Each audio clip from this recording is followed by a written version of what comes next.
ಅರೆ ಕಡಿಮೆ ಹಾಕು ಆದ್ರೆ ಅಸಲಿ ಹಾಕು. MDH ಕಾಶ್ಮೀರಿ ಕೆಂಪು ಮೆಣಸಿನ ಪೌಡರ್. ಇದರ ಕೆಂಪು ಬಣ್ಣ ಅದ್ಭುತ, ಖಾರ ಕಡಿಮೆ ಆದರೂ ರುಚಿಕರ. MDH ಕಾಶ್ಮೀರಿ. MDH ಜನ ಮಸಾಲ. ಈಗ ಕಡಲೆ ಇರಲಿ, ಹಲಸಂದೆ ಬೀಜ, ಕಪ್ಪು ಕಡಲೆ ಅಥವಾ ಬಿಳಿ ಕಡಲೆ, ಎಲ್ಲವೂ ಸ್ವಾದಿಷ್ಟವಾಗುತ್ತೆ. ರಾಜ್ಯ ರಾಜಕೀಯದಲ್ಲಿ ಸಾಲು ಸಾಲು ಕಿತ್ತಾಟ ಜೋರಾಗಿದೆ. ಕರ್ನಾಟಕ ಕೂಡ ಹತ್ತಾರು ಸಮಸ್ಯೆಗಳ ಸುಳಿಯಲ್ಲಿ ಸಿಲುಕಿ ಒದ್ದಾಡ್ತಾ ಇದೆ. ಈ ಸಂಕಷ್ಟದಲ್ಲಿ, ಇಂಥ ಸಂದರ್ಭದಲ್ಲಿ, ಇಂತಹ ಸಂಕಷ್ಟದ ಕಾಲದಲ್ಲಿ ಶಾಸಕರು, ಕೆಲವರು ಕಾಂಗ್ರೆಸ್ನ ನಾಯಕರು ಫಾರಿನ್ ಟೂರ್ಗೆ ಹೊರಟಿದ್ದಾರೆ. ಆ ಬಗ್ಗೆ ಒಂದು ರಿಪೋರ್ಟ್ ಇದೆ, ನೋಡ್ಕೊಂಡು.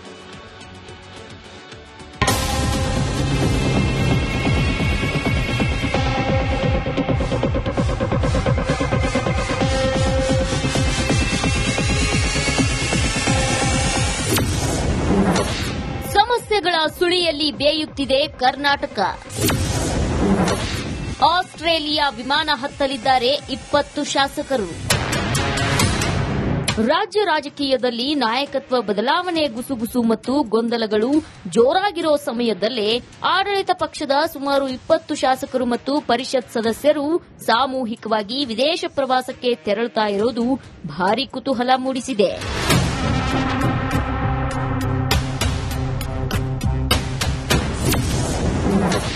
ಇಂದಿನಿಂದ March 1ರವರೆಗೆ foreign tour.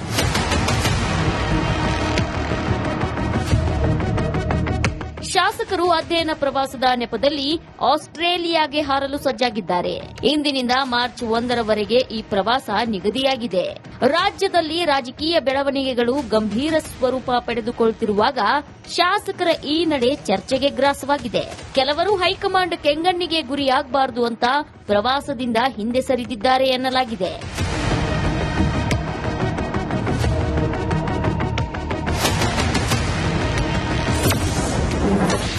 Thomas cook travel ಏಜೆನ್ಸಿಯಿಂದ ಶಾಸಕರ ಪ್ರವಾಸಕ್ಕೆ ವಿಮಾನದ ಟಿಕೆಟ್ ಬುಕಿಂಗ್ ಮಾಡಲಾಗಿದೆ. ಪ್ರವಾಸ ಹೊರಟ ಶಾಸಕರ ತಂಡದಲ್ಲಿ ಬಹುತೇಕರು ಸಿಎಂ ಬಣದಲ್ಲಿ ಗುರುತಿಸಿಕೊಂಡವರೇ ಆಗಿದ್ದಾರೆ. ನಾಯಕತ್ವ ಬದಲಾವಣೆ ಚರ್ಚೆ ಸಂದರ್ಭದಲ್ಲೇ ಪ್ರವಾಸ ಶುರುವಾಗಿದೆ. ಕಾಂಗ್ರೆಸ್ ಹೈಕಮಾಂಡ್ ಮೊದಲು ಟೂರ್ಗೆ ಬ್ರೇಕ್ ಹಾಕಿತ್ತು. ಆ ಬ್ರೇಕ್ಗೂ ಕಾಂಗ್ರೆಸ್ನ ಕೆಲ ಶಾಸಕರು ಆಕ್ಷೇಪ ವ್ಯಕ್ತಪಡಿಸಿದ್ರು. ಇನ್ನೊಂದೆಡೆ ಕೆಲವರನ್ನ ರೆಸಾರ್ಟ್ಗೆ ಕಳಿಸಲು ಡಿಕೆಶಿ ಟೀಮ್ ರಣತಂತ್ರ ಹೆಣೆದಿತ್ತು. ಸದ್ಯ ಎಲ್ಲದಕ್ಕೂ ತೆರೆ ಬಿದ್ದಿದೆ. 20 ಶಾಸಕರ ವಿದೇಶ ಪ್ರವಾಸ ಫಿಕ್ಸ್ ಆಗಿದೆ. ಕೆಲ ಶಾಸಕರಿಗೆ ವೀಸಾ ಸಿಕ್ಕಿಲ್ಲ. ಆದ್ದರಿಂದ ಅವರ ಟೂರ್ ಕ್ಯಾನ್ಸಲ್ ಆಗಿದೆ. ಫಾರಿನ್ಗೆ ನಮ್ಮ 224 ಜನದಲ್ಲಿ ಯಾರು ಹೋಗಿಲ್ಲ, ಗೊತ್ತಾಯ್ತಾ? ನಾನು ಹೋಗೋವಾಗೆಲ್ಲ ಯಾರಿಗೂ ಕರ್ಕೊಂಡು ಹೋಗಲ್ಲ, ಯಾರಿಗೂ ಹೇಳ್ಬಿಟ್ಟು ಹೋಗಲ್ಲ. ಬರೋವಾಗ್ಲೂ ಬಂದಿದ್ದೇನಪ್ಪ ಅಂತಾನು ಹೇಳೋದಿಲ್ಲ. ಅದು that is my style of going to the foreign. ಈಗ ಖಾಸಗಿ ಬದುಕಲ್ಲಿ ಶಾಸಕರುಗಳು ಏನಾದರೂ ಹೊರಗಡೆ ಹೋಗ್ಬೇಕು ಅಂತಕ್ಕಂಥದ್ದು ಒಂದು ಅವರು ಮನಸ್ಸಿಗೆ ಬಂದ್ರೆ, ಅವರು ಅವ್ರ ಸ್ವಂತ ಖರ್ಚಲ್ಲಿ ಹೋಗಿ ಬಂದ್ರೆ, ಅದಕ್ಕೆ ಯಾಕೆ ಇಷ್ಟೊಂದು ಸಾರ್ವಜನಿಕವಾಗಿ ಆ ತರ ಟೂರ್ ಹೋಗೋದೇ ಸರಿ ಇಲ್ಲ ಅನ್ನೋ ರೀತಿ ಅವಹೇಳನ ಮಾಡ್ತಕ್ಕಂಥ ಪದ್ಧತಿ ಬರ್ತಾ ಇದೆ. ಗೊತ್ತಿಲ್ಲಪ್ಪ ಅವ್ರು ಯಾರ್ಯಾರು ಬರ್ತಾರೆ ನನಗೆ ಗೊತ್ತಿಲ್ಲ. ನಾನು ವೈಯಕ್ತಿಕ ಯಾವ ದೇಶಕ್ಕೆ ಹೋಗ್ತಾ ಇದ್ದೀರಿ ಸರ್? ಯಾವ ದೇಶಕ್ಕೆ ಹೋಗ್ತಾ ಇದ್ದೀರಿ ಸರ್ ಪ್ರವಾಸಕ್ಕೆ? Australia, New Zealand. ಮತ್ತು ಅವರು ಆಸ್ಟ್ರೇಲಿಯಾ, ನ್ಯೂಜಿಲೆಂಡ್ ನಾವು ರಾತ್ರಿ ಕಲ್ತ ಗೊತ್ತಾಗ್ತದೆ. ಹೆಂಗ ನಾನು ಎಷ್ಟು ನೋಡಿದೆ, ಯಾರು ಬರ್ತಾರೋ ಯಾರು ಬಿಡ್ತಾರೋ. ಯಾರ್ಯಾರು ನೀವೇನೋ ಈ ಟಿವಿ ಹಿಡಿಯೋನ ನಾಯಕ ಗೊಂದಲ ಬಿಡ್ತಾರೆ. ನಮ್ಮಲ್ಲಿ ಏನು ಗೊಂದಲ, ಒಂದೇ ನಾಯಕತ್ವ ಕಾಂಗ್ರೆಸ್ ಪಕ್ಷ, ಕಾಂಗ್ರೆಸ್ ಪಕ್ಷದ ಹೈಕಮಾಂಡ್. ಈ ಅಧ್ಯಯನ ಪ್ರವಾಸದಲ್ಲಿ 17 ಕಾಂಗ್ರೆಸ್ ಶಾಸಕರು ಹಾಗೂ 3 ವಿಧಾನ ಪರಿಷತ್ತಿನ ಸದಸ್ಯರಿದ್ದಾರೆ. ಬೆಂಗಳೂರಿನಿಂದ ಮೊದಲಿಗೆ ಆಸ್ಟ್ರೇಲಿಯಾ ಪ್ರವಾಸ ಮಾಡಲಿರೋ ಶಾಸಕರ ತಂಡವು ನಂತರ ನ್ಯೂಜಿಲೆಂಡ್ ಕಡೆಗೆ ಮುಖ ಮಾಡಲಿದೆ. ಮಾರ್ಚ್ 3ಕ್ಕೆ ಈ ತಂಡ ಬೆಂಗಳೂರಿಗೆ ಹಿಂತಿರುಗಲಿದೆ. Bureau report, Republic Kannada. ನೋಡ್ರಪ್ಪ, ನೋಡಿ, ನೀವು ಗೆಲ್ಲಿಸಿರುವಂತಹ ಶಾಸಕರ ಲಿಸ್ಟ್ ಅನ್ನ ನಿಮ್ಮ ಮುಂದೆ ಇಡ್ತಾ ಇದ್ದೀವಿ. ಇವರೆಲ್ಲ ಫಾರಿನ್ ಟ್ರಿಪ್ ಹೋಗ್ತಿದ್ದಾರೆ.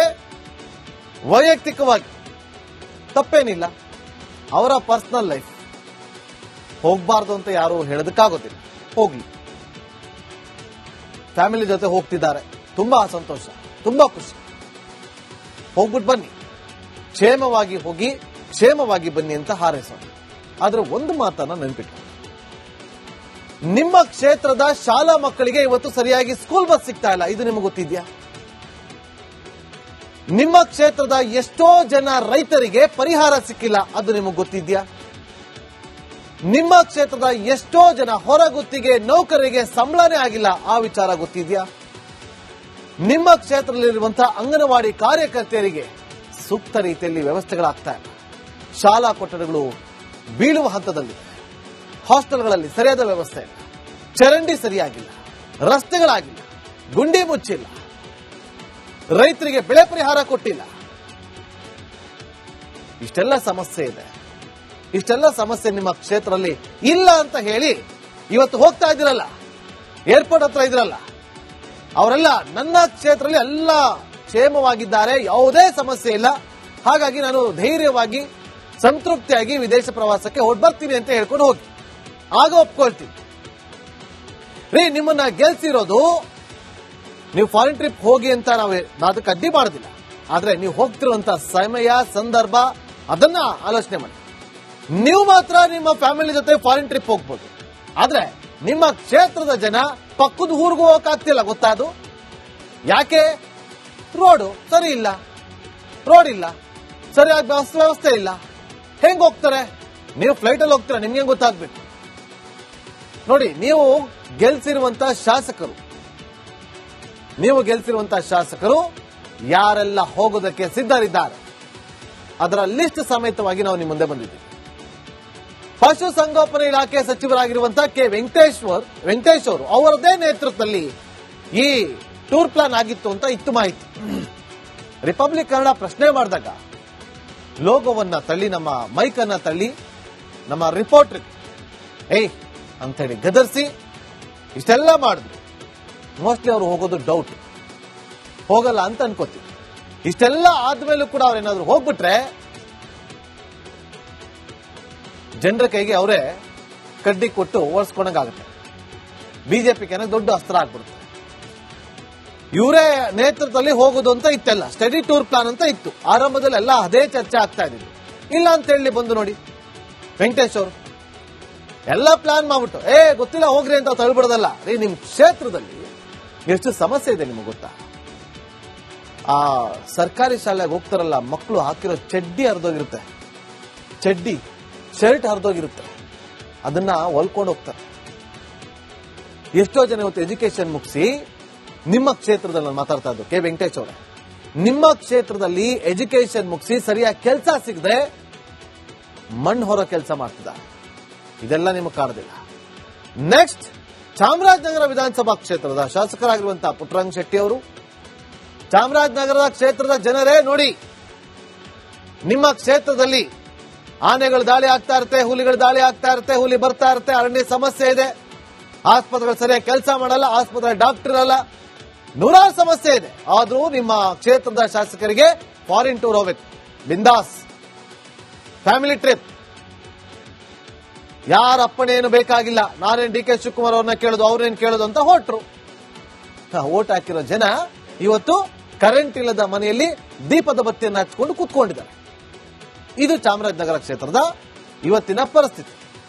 ಅಲ್ಲಮ ಪ್ರಭು ಪಾಟೀಲ್ ಕಲಬುರಗಿ ದಕ್ಷಿಣ, ಹಂಪನಗೌಡ ಬಾದಳ್ಳಿ ಸಿಂಧನೂರು, ದೇವೇಂದ್ರಪ್ಪ ಜಗಳೂರು ಕ್ಷೇತ್ರ, ಯಶವಂತರಾಯಗೌಡ ಪಾಟೀಲ್ ಇಂಡಿ ಕ್ಷೇತ್ರ, ಬಿಎಂ ನಾಗರಾಜ್ ಸಿರುಗುಪ್ಪ ಕ್ಷೇತ್ರ, ಜಿಟಿ ಪಾಟೀಲ್ ಬೀಳಗಿ ಕ್ಷೇತ್ರ, ಬಸನಗೌಡ ದದ್ದಲ್ ರಾಯಚೂರು ಗ್ರಾಮೀಣ, ಎಆರ್ ಕೃಷ್ಣಮೂರ್ತಿ ಕೊಳ್ಳೇಗಾಲ, ಬಸನಗೌಡ ತುರುವಿಹಾಳ್ ಮಸ್ಕಿ, ಬಿವಿ ಚಿಮ್ಮನಕಟ್ಟಿ ಬಾದಾಮಿ ಕ್ಷೇತ್ರ, ಮಹಂತೇಶ್ ಕೌಜಲಗಿ ಬೈಲಹೊಂಗಲ ಕ್ಷೇತ್ರ, Raghavendra Hittal Koppal, Anil Chikkamadu H D Kote, Raghumurthy Challakere, H D Thammaiah Chikkamagaluru, Vasanth Kumar A ಪರಿಷತ್ ಸದಸ್ಯರು, ಶರಣಗೌಡ ಬಯ್ಯಾಪುರ ಪರಿಷತ್ ಸದಸ್ಯರು, ಮತ್ತೊಬ್ಬ ಪರಿಷತ್ ಸದಸ್ಯ ತಿಮ್ಮಯ್ಯ.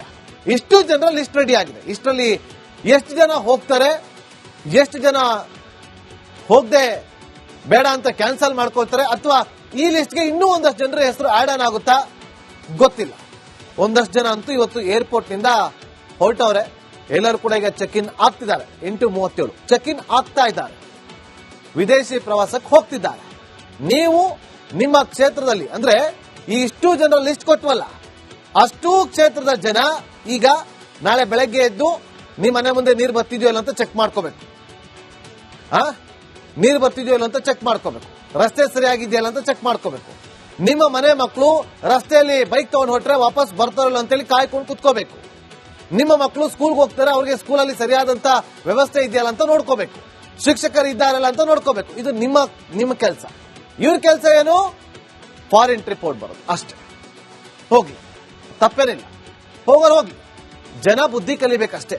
ಕಲಿತಿರೋ ಎಲ್ಲೋ ಗೊತ್ತಿಲ್ಲ, ನಿಮಗ್ ಬಿಟ್ಟಿದ್ವಿ. ಮುಂದಿನ ಸುದ್ದಿ ಗಮನ ಕೊಡಿ. ನಾಯಕತ್ವ ಬದಲಾವಣೆ ಬಗ್ಗೆ ಎಚ್ ಸಿ ಮಹದೇವಪ್ಪ ಆಡಿದ ಮಾರ್ಮಿಕ ಮಾತು ಸಾಕಷ್ಟು ಚರ್ಚೆಗೆ ಗ್ರಾಸವಾಗ್ತಾ ಇದೆ. ಸಚಿವರ ಮಾತಿಗೆ ಡಿಕೆಶಿ ಬಣದ ಶಾಸಕರು ಕೆರಳಿ ಕೆಂಡವಾಗಿದ್ದಾರೆ. ಬಿಜೆಪಿ ನಾಯಕರು ಕೂಡ ರಂಗ ಪ್ರವೇಶ ಮಾಡಿದ್ದಾರೆ. ಈ ರಿಪೋರ್ಟ್ ನೋಡಿ.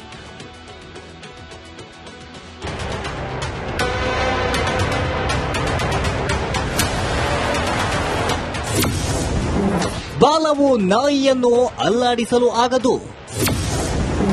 ಕಾಂಗ್ರೆಸ್ನಲ್ಲಿ ಕಿಚ್ಚು ಹಚ್ಚಿದ ಮಹದೇವಪ್ಪ. ರಾಜ್ಯ ಕಾಂಗ್ರೆಸ್ನಲ್ಲಿ ಹೊಸ ಸಮರ ಶುರುವಾಗಿದೆ. ನಾಯಕತ್ವ ಬದಲಾವಣೆ ವಿಚಾರವಾಗಿ ಸಚಿವ ಡಾಕ್ಟರ್ ಎಚ್ ಸಿ ಮಹದೇವಪ್ಪ ಮಾರ್ಮಿಕವಾಗಿ ಮಾತನಾಡಿದ್ರು. ಇದೀಗ ನೀಡಿರುವ ಹೇಳಿಕೆ ಸಾಕಷ್ಟು ಚರ್ಚೆಗೆ ಗ್ರಾಸವಾಗ್ತಿದೆ. ಇಲ್ಲಿ ನಾಯಕತ್ವದ ಚರ್ಚೆ ಎಲ್ರಿ ಇದೆ. ಹೈಕೋರ್ಟ್ ಪದೇ ಪದೇ ಬೀದಿ ನಾಯಿಗಳನ್ನೆಲ್ಲ ಹಿಡಿದು ಒಳಗಾಕಿ ಅಂತ ಹೇಳ್ತಿದ್ದಾರೆ. ಇಲ್ಲಿ ರಾಜಕೀಯ ನಾಯಕತ್ವ ಗಟ್ಟಿಯಾಗಿದೆ. ಅಲ್ಲ, ಈಗ ಸುಮ್ಮನೆ ನನ್ಗೆ ಗೊತ್ತಿಲ್ಲ. ನಾನು ಹೈಕೋರ್ಟ್ ಹೇಳಿದ್ದೆ. ನೀವು ಹೆಂಗೆ ಹೇಳ್ತಾರೆ ನನ್ಗೆ ಗೊತ್ತಿಲ್ಲ. I don't know. ಅಲ್ಲಿ ನಾಯಿ ಕೇಳೋದ್ರಲ್ಲ ಇವರು, ಅದಕ್ಕೆ ಕೇಳಿದೆ ಐ ಡೋಂಟ್ ನೋ. ನನಗೆ ಗೊತ್ತಿಲ್ಲಪ್ಪ. ನೀವೇ ಇದು ಮಾಡ್ಕೊಂಡು ನಾ ಹೇಳಿದನ. ಕಟ್ಟ ಕಾಂಗ್ರೆಸ್ಸಿಗರ್ಯಾರು ಬೀದಿ ನಾಯಿಗಳಲ್ಲ. ಕಟ್ಟ ಕಾಂಗ್ರೆಸ್ಸಿಗರು ಯಾರು ಕೂಡ ಬೀದಿ ನಾಯಿಗಳಲ್ಲ, ನಿಯತ್ತಿನ ನಾಯಿಗಳು. ಕಟ್ಟ ಕಾಂಗ್ರೆಸ್ಸಿಗರೆಲ್ಲರೂ ಕೂಡ ನಿಯತ್ತಿನ ನಾಯಿಗಳೇ ಹೊರತು ಬೀದಿ ನಾಯಿಗಳಲ್ಲ. ನಾನು ಹೇಳಿಲ್ವಲ್ಲ ಹಂಗಂತ. ಋಣ ತೀರಿಸುವಂತ ನಿಷ್ಠಾವಂತ ನಾಯಿಗಳು. ಯಾವತ್ತೂ ಕೂಡ ಋಣವನ್ನ ತೀರಿಸುವಂತ, ಋಣನ ಇಟ್ಕೊಂಡು ತೀರಿಸುವಂತ ವ್ಯಕ್ತಿತ್ವವನ್ನ ಇಟ್ಕೊಂಡಿರ್ತಕ್ಕಂಥ ನಾಯಿಗಳು. ಅದು ಬೀದಿ ಇರ್ಬೋದು, ಸಾಕಿರೋದಿರ್ಬೋದು. ಯಜಮಾನನಿಗೆ ಯಾವತ್ತೂ ಕೂಡ ಋಣ ತೀರಿಸ್ತದೆ. ನಾಯಿಗೆ ಬಾಲ ಇದ್ರೇನೆ ಶೋಭೆ. ಸಿದ್ದು ಭಂಟನಿಗೆ ಡಿಕೆಶಿ ಶಿಷ್ಯನ ಟಕ್ಕರ್. ಬಾಲನು ನಮ್ದೆ, ನಾಯಿನೂ ನಮ್ದೆ. ಈಗ ಬಾಲದ ಬಗ್ಗೆ ಬೇಜಾರಾದ್ರೆ ನಾಯಿ ಗೌರವ ಇರಲ್ಲ. ನಾಯಿ ಬಾಲ ಅಲ್ಲಾಡಿಸಿದ್ರೆ ಬೆಲೆ. ಹಂಗಾಗಿ ನಾಯಿ ಬಾಲದ ಬಗ್ಗೆ ಮಾತಾಡಬಾರ್ದು. ಅವ್ರು ಹಿರಿಯರಿದ್ದಾರೆ, ಆತರ ಎಲ್ಲ ಪದಗಳು ಬಳಕೆ ಮಾಡಬಾರ್ದು. ಅವ್ರು ಯಾವ ವಿಷಯದ ಬಗ್ಗೆ ಮಾತಾಡಿದ್ರೆ ಗೊತ್ತಿಲ್ಲ. ಏನಾದ್ರು ಡಿಕೆ ಸಾಹೇಬ್ರ ಫಾಲೋವರ್ಸ್ ಇರ್ಬೋದು, ಸಿದ್ದರಾಮಯ್ಯ ಫಾಲೋವರ್ಸ್ ಇರ್ಬೋದು, ಅಥವಾ ಕಾಂಗ್ರೆಸ್ ಶಾಸಕರ ಬಗ್ಗೆ ಮಾತಾಡಿದ್ರೆ ಅದು ಸರಿ ಅಲ್ಲ. ಶಾಸಕರನ್ನ ನಾಯಿಗೆ ಹೋಲಿಸಿದ್ರಿ, ನೀವೇನು? ಪದಗಳೆಲ್ಲ ಬಳಕೆ ಮಾಡಬಾರ್ದು. ಈಗ ಬೀದಿ ನಾಯಿಗೆ ಶಾಸಕರು ಹೋಲಿಸಿದ್ರೆ ಅವರು ಒಬ್ರು ಶಾಸಕರಲ್ವಾ? ಮತ್ತೆ ಅವ್ರ್ಯಾರು? ಈಗ ಬೀದಿ ನಾಯಿ ಬಗ್ಗೆ ಶಾಸಕರನ್ನು ಹೋಲಿಸಿದಾರೆ. ಅವ್ರೀಗ ಡಿಕೆ ಸಾಹೇಬ್ರ ಫಾಲೋವರ್ ಇರಲಿ, ಕಾಂಗ್ರೆಸ್ ಫಾಲೋವರ್, ಸಿದ್ದರಾಮಯ್ಯ ಅವ್ರ ಶಾಸಕರ ಬಗ್ಗೆ ಮಾತಾಡಿದ್ದಾರೆ. ಹಂಗಾರೆ ಅವ್ರ್ಯಾರು? ಅವ್ರು ಅದೇ ಆಗ್ತದಲ್ವಾ? ಮತ್ತೆ ಅವ್ರನ್ನ ಸೇರಿಸಿ ಅನ್ಕಂದ್ರೆ ಗಾಜಿನ ಮೇಲೆ ಕೂತ್ಕೊಂಡು ಕಲ್ಲು ಹೊಡೆದಂಗೆ ಆಗ್ತದೆ. ಪದಗಳನ್ನ ಹಿರಿಯರಿದಾರಪ್ಪ, ನಾವೆಲ್ಲ ಅವ್ರಿಗೆ ಹೇಳ್ಕೊಡ್ಬಾರ್ದು. ನಾವು ಇಂಥವೇನಾದ್ರು ಪಾದ ಮಾತಾಡಿದ್ರೆ ನಮಗೆ ಅವ್ರು ತಿದ್ದಿ ಹೇಳ್ಬೇಕು. ಅಂತವ್ರು ಅವರೇ ಮಾತಾಡ್ತಾರೆ ಅಂದ್ರೆ ನಾವು ಅವ್ರು ಫಾಲೋ ಮಾಡಿದ್ರೆ ನಮ್ಗಲ್ಲೂ ನಾಳೆ ದಿನ ಪದ ಬಂದ್ರೆ ಏನು ಮಾಡೋದು? ಡಿಕೆಶಿಗೆ ಶಕ್ತಿ ಇದೆ, ಇನ್ನಾದ್ರೂ ಸಿಎಂ ಮಾಡಿ. ಅಹಮದ್ ಪಟೇಲ್ ಅವರು ರಾಜ್ಯಸಭಾ ಸದಸ್ಯರಾಗಬೇಕಾದ್ರೂ ಇವರೇ ಟ್ರಬಲ್ ಶೂಟರ್. ಈಗ ತೆಲಂಗಾಣದಲ್ಲಿ ಅಧಿಕಾರಕ್ಕೆ ಬರೋಕ್ಕೂ ಇವ್ರು ಬೇಕಾಯ್ತು. ಇವ್ರ ಶಕ್ತಿ ಇದೆ ಅಂತ ನೀವೇ ಕನ್ಸಿಡರ್ ಮಾಡದಂಗಲ್ಲ ಮಾಧ್ಯಮದವರು, ಹೈಕಮಾಂಡ್ನವರು. ಅದೇ ಅವನ್ನೆಲ್ಲದು ಇರೋದಕ್ಕೋಸ್ಕರ ಅಸ್ಸಾಮಿಗೆ ಕರೀತಿದ್ದಾರೆ. ಈಗ ನನ್ನನ್ನು ಹಾಕ್ತಿದಾರೆ ಅಸ್ಸಾಂಗೆ, ಅದು ಬೇರೆ ಯಾರನ್ನಾರು ಹಾಕಿದಾರ ಸಂಪುಟದಲ್ಲಿ? ಯಾರನ್ನ ಹಾಕ್ತಿಲ್ಲ, ಇವ್ರನ್ನ ಹಾಕ್ತಿದ್ದಾರೆ ಅಂದ್ರೆ ಕೇಪಬಲ್ ಇದ್ದಾರೆ. ಮಹದೇವಪ್ಪ ಹೇಳಿಕೆ ನಾನಾ ರೀತಿಯಲ್ಲಿ ಚರ್ಚೆಗೆ ಒಳಗಾಗಿತ್ತು. ಯಾವ ಉದ್ದೇಶದಿಂದ ಈ ಹೇಳಿಕೆ ನೀಡಿದ್ದಾರೆ, ಈ ಹೇಳಿಕೆ ಯಾರನ್ನ ಟಾರ್ಗೆಟ್ ಮಾಡ್ತಿದೆ ಎಂಬ ಅರ್ಥದಲ್ಲಿ ಚರ್ಚೆಗೆ ಗ್ರಾಸವಾಗಿತ್ತು. ಇದೀಗ ಆರ್ ಅಶೋಕ್ ಕೂಡ ಟ್ವೀಟ್ ಮಾಡಿ ಮಹದೇವಪ್ಪ ಹೇಳಿಕೆಯ ಹಿಂದಿನ ಮರ್ಮವನ್ನ ಪ್ರಶ್ನಿಸಿದ್ದಾರೆ. Bureau report, Republic Kannada. DK Shivakumar ಅವರು ಏನೇ ಒಂದನ್ನ ಮಾಡಿದ್ರು ಕೂಡ ಅಳೆದು ತೂಗಿ ಒಂದಲ್ಲ ಹತ್ತಲ್ಲ 1000 ಸಲ ಯೋಚನೆ ಮಾಡಿ ಹೆಜ್ಜೆಯನ್ನ ಇಡ್ತಾರೆ ಅಂತ ಅವರ ತುಂಬಾ ಆಪ್ತರು ಹೇಳ್ಕೊಳ್ತಾರೆ. ಅವರ ರಾಜಕೀಯ ಜೀವನ, ನಡೆದು ಬಂದಂತ ಹಾದಿ, ಎಲ್ಲವನ್ನ ಕೂಡ ಗಮನಿಸಿದಂತ ತುಂಬಾ ಅತ್ಯಾಪ್ತರು ಕೂಡ ಇದೇ ಮಾತನ್ನ ಹೇಳ್ತಾರೆ. ಡಿ ಕೆ ಶಿವಕುಮಾರ್ ಅವರು ಒಂದು ಸಾರಿ ಹಠವನ್ನ ಹಿಡಿದು ಕೂತ್ರೆ ಅದನ್ನ ಸಾಧಿಸುವವರೆಗೂ ಕೂಡ ಅವರು ಬಿಡೋದಿಲ್ಲ, ಛಲವಾದಿ ಅಂತೆಲ್ಲ ಹೇಳ್ತಾರೆ. ಡಿ ಕೆ ಶಿವಕುಮಾರ್ ಅವರು ಛಲವಾದಿ ಇರ್ಬೋದು, ಸಿದ್ದರಾಮಯ್ಯನ ಕಡಿಮೆನಾ? ಅವರು ಡಬಲ್ ಛಲವಾದಿ. ಡಿ ಕೆ ಶಿವಕುಮಾರ್ ಅವರು ಪಟ್ಟು ಹಿಡಿದು ಕೂತಿದ್ದಾರೆ, ಇವತ್ತು ನಮಗೆ ಸಿಎಂ ಸ್ಥಾನ ಬೇಕೇ ಬೇಕು ಅಂತೇಳಿ. ಸಿದ್ದರಾಮಯ್ಯ ಅವರು ಕೂತಿರ್ತಾರೆ, ಒಂದು ಕ್ಷಣನೂ ಕೂಡ ಬಿಟ್ಕೊಡಲ್ಲ, ಅದೇನಾಗುತ್ತೋ ಆಗ್ಲಿ ಅಂತೇಳಿ ಅವರು ಕೂತ್ಕೋತಾರೆ. ಅವರು ಕೂಡ ಛಲವಾದಿನೇ. ಅವರು ಕೂಡ ಅನೇಕ ಹೋರಾಟಗಳಲ್ಲಿ ಎಲ್ಲವನ್ನ ಕೂಡ ಗಮನಿಸಿ ಬಂದಂತವ್ರು. ಹಾಗಾಗಿ ಇಷ್ಟೆಲ್ಲ ಈ ಕುರ್ಚಿ ಕಾದಾಟ ನಡೀತಾ ಇರುವುದರ ನಡುವೆ ಬಂಡೆ ಹಾಕೋ ಮೌನವಾಗಿದ್ದಾರೆ. ಯಾವಾಗಿನಿಂದ ಹೈಕಮಾಂಡ್ ಅನ್ನ ಭೇಟಿ ಮಾಡಿ ಬಂದ ಬಳಿಕ ಅವರ ಒಂದೊಂದು ಹೆಜ್ಜೆಯನ್ನು ಕೂಡ ಗಮನಿಸಿದಾಗ ಅಚ್ಚರಿ ಅಂತ ಅನ್ಸುತ್ತೆ. ಅಚ್ಚರಿಯ ಹೆಜ್ಜೆಗಳನ್ನ ಇಡ್ತಿದ್ದಾರೆ ಡಿ ಕೆ ಶಿವಕುಮಾರ್ ಅವರು. ನೇರವಾಗಿ ಆಧ್ಯಾತ್ಮದ ಕಡೆ ಮುಖ ಮಾಡಿದ್ದಾರೆ. ಇದೇ ಕಾರಣಕ್ಕೋಸ್ಕರ ಯತೀಂದ್ರ ಸಿದ್ದರಾಮಯ್ಯ ಅವರು ಹೇಳಿದ್ದು ಅಂತ ಅನ್ಸುತ್ತೆ, ಮಂತ್ರಕ್ಕೆ ಮಾವಿನಕಾಯಿ ಉದುರೋದಿಲ್ಲ ಅಂತೇಳಿ. ನಿನ್ನೆ ಕೂಡ ಹೇಳಿದ್ರು, ಮಂತ್ರಕ್ಕೆ ಮಾವಿನಕಾಯಿ ಉದುರುತ್ತೋ ಇಲ್ಲ ಗೊತ್ತಿಲ್ಲ, ಆದ್ರೆ ಡಿ ಕೆ ಶಿವಕುಮಾರ್ ಅವರು ಒಂದು ಕೈನಲ್ಲಿ ಕಲ್ಲಂತ ಇಟ್ಕೊಂಡಿರ್ತಾರೆ. ಮಂತ್ರಕ್ಕೆ ಮಾವಿನಕಾಯಿ ಉದುರುತ್ತಾ ನೋಡ್ತಾರೆ, ಉದುರಿಲ್ಲ ಅಂದ್ರೆ ಕಲ್ಲು ತಗೊಂಡು ಹೊಡಿತಾರೆ. ಇದು ಡಿ ಕೆ ಶಿವಕುಮಾರ್ ಅವರ ಸ್ಟೈಲ್. ಟೆಂಪಲ್ ರನ್ ಅನ್ನು ಕೂಡ ಆರಂಭಿಸಿದ್ದಾರೆ. ಇಷ್ಟಾರ್ಥಗಳನ್ನ ಸಿದ್ಧಿಪಡಿಸಲಿ, ಭಗವಂತ ಕರುಣಿಸಲಿ ಅಂತ ಹೇಳಿ ಟೆಂಪಲ್ ರನ್ ಅನ್ನು ಕೂಡ ಆರಂಭಿಸಿದ್ದಾರೆ. ಯಾವ ಕಾರಣಕ್ಕೋಸ್ಕರ ಈ ಟೆಂಪಲ್ ರನ್ ಮಾಡ್ತಿದ್ದಾರೆ? ಆ ಗುಟ್ಟನ್ನ ಬಿಟ್ಟು ಕೊಡ್ತಾ ಇಲ್ಲ ಡಿ ಕೆ ಶಿವಕುಮಾರ್ ಅವರು. ನೋಡಿ, ಫೆಬ್ರವರಿ 13ನೇ ತಾರೀಕು ಅಜ್ಜಯನ ಜಾತ್ರಾ ಮಹೋತ್ಸವದಲ್ಲಿ ಭಾಗಿಯಾಗಿದ್ರು. ಫೆಬ್ರವರಿ 15ನೇ ತಾರೀಕು ಶಿವಗಿರಿ ಕ್ಷೇತ್ರಕ್ಕೆ ತೆರಳಿದ್ರು ಡಿ ಕೆ ಶಿವಕುಮಾರ್ ಅವರು.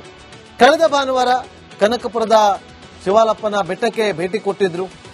16ನೇ ತಾರೀಕು ಹೈದರಾಬಾದ್ನಲ್ಲೂ ಕೂಡ ದೇವರ ದರ್ಶನಕ್ಕೆ ಹೋಗಿ ಬಂದಿದ್ದಾರೆ ಡಿ ಕೆ ಶಿವಕುಮಾರ್ ಅವರು. ಸಂಕಟ ಬಂದಾಗ ವೆಂಕಟರಮಣ ಅಂದ್ರ ಡಿ ಕೆ ಶಿವಕುಮಾರ್ ಅವರು, ಅಥವಾ ಎಲ್ಲ ಒಳ್ಳೆಯದಾಗ್ತಾ ಇದೆ, ದಾರಿ ನೀನೇ ತೋರಿಸಬೇಕು, ದಾರಿಲಿ ಯಾವುದು ಕೂಡ ಅಡಚಣೆ ಆಗದಂತೆ ಸುಗಮವಾಗಿ ಸಾಗಬೇಕು ಅನ್ನುವ ನಿಟ್ಟಿನಲ್ಲಿ ಪ್ರಯತ್ನವನ್ನ ಪಡ್ತಿದ್ದಾರ ಅನ್ನೋದು ಒಂದು ಕಡೆ. ಆದ್ರೆ ಮತ್ತೊಂದು ಕಡೆ ಸಿಎಂ ಕುರ್ಚಿ ಕರುಣಿಸು ದೇವರಂತ, ದೇವರೇ ನೀನು ನನಗೆ ಎಲ್ಲ ಅಂತೇಳಿ ಮೊರೆ ಹೋಗ್ತಿದ್ದಾರ ಡಿ ಕೆ ಶಿವಕುಮಾರ್ ಅವರು. ಇದೆಲ್ಲವೂ ಕೂಡ ಮೌನದ ಹಿಂದೆ ಹುಟ್ಟಿಕೊಳ್ತಾ ಇರುವಂತಹ ಒಂದಷ್ಟು ಪ್ರಶ್ನೆಗಳು. ಡಿ ಕೆ ಶಿವಕುಮಾರ್ ಅವರು ಪ್ರಯತ್ನವನ್ನ ಪಡ್ತಿದ್ದಾರೆ, ಪೂಜೆಯನ್ನ ಕೂಡ ಮಾಡ್ತಿದ್ದಾರೆ, ಮಠ ಮಂದಿರ ಟೆಂಪಲ್ ರನ್ ಅನ್ನು ಕೂಡ ಮಾಡ್ತಾರೆ. ಇದೆಲ್ಲದಕ್ಕೂ ಕೂಡ ಅವರಿಗೆ ಪ್ರತಿಫಲ ಕರುಣಿಸ್ತಾನ ಭಗವಂತ ಅನ್ನೋದನ್ನ ಕಾದ್ ನೋಡ್ಬೇಕಷ್ಟೇ. ಮುಂದಿನ ಸುದ್ದಿ ತಗಮನಪ್ಪ. ನೋಡಿ, ಒಂದಷ್ಟು ಸುದ್ದಿಗಳಿದೆ, ಆ ಸುದ್ದಿಗಳನ್ನು ನೋಡ್ತಾ ಹೋಗೋಣ. ಅದಕ್ಕಿಂತ ಮುಂಚೆ ಒಂದು ಸ್ಮಾಲ್ ಬ್ರೇಕ್.